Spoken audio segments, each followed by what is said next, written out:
పచ్చ కలర్ ఏమైనా చంద్రబాబు గారు కొనుక్కున్నారా? ఏమన్నా కొనుక్కున్నారా? ఎంత కొనుక్కున్నారన్నా? ఎంత కొనుక్కున్నారు? చంద్రబాబు గారు ఏమైనా పేటెంట్ రైటా? పచ్చ కలర్ అంటే ఏమన్నా పసుపు కలర్ వాళ్ళదా?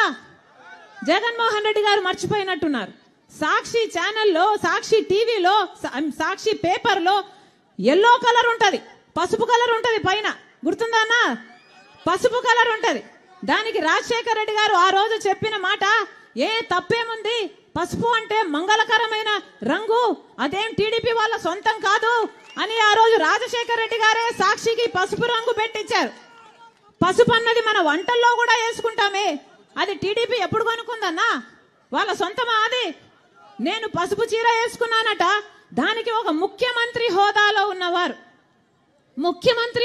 ఉన్నవాడు ఇన్ని రోజులు సోషల్ మీడియాలో వాళ్ళ వైసీపీ మూకల చేత అయితేనేమి, వాళ్ళ కుక్క బిస్కెట్లు పడేస్తే దానికి ఆశపడ్డే పేడ్ ఆర్టిస్టుల చేత అయితేనేమి సోషల్ మీడియాలో నన్ను దూషించారు, తిట్టారు, అవమానించారు, బెదిరించారు, నానా రకాలుగా అవమానించారు.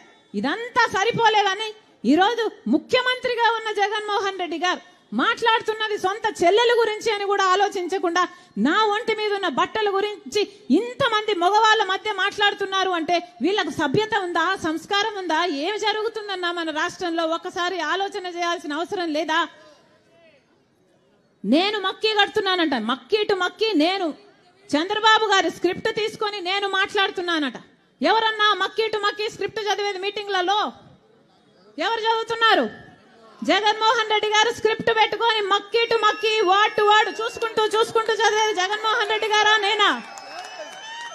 ఎవరు చదువుతున్నారు మక్కీ టు మక్కీ? ఏం చెప్తున్నారు? నేను మోకరిల్లానా? నేను ఎవ్వరి ముందు ఏ రోజు మోకరించలేదు, అందుకే మొండిగా ఈ రోజు వరకు కొట్లాడుతున్నా. నా గురించి ఎవడు ఏమి రాసుకున్నా, ఏమి అనుకున్నా ఏ రోజు పట్టించుకోలేదు రాజశేఖర రెడ్డి బిడ్డ. ఎందుకంటే నాకు తెలుసు నా గుండెలో ఉన్న నిజాయితీ గురించి. ఈ రోజు మోకరిల్లింది ఎవరు? బీజేపీ ముందు, మోడీ ముందు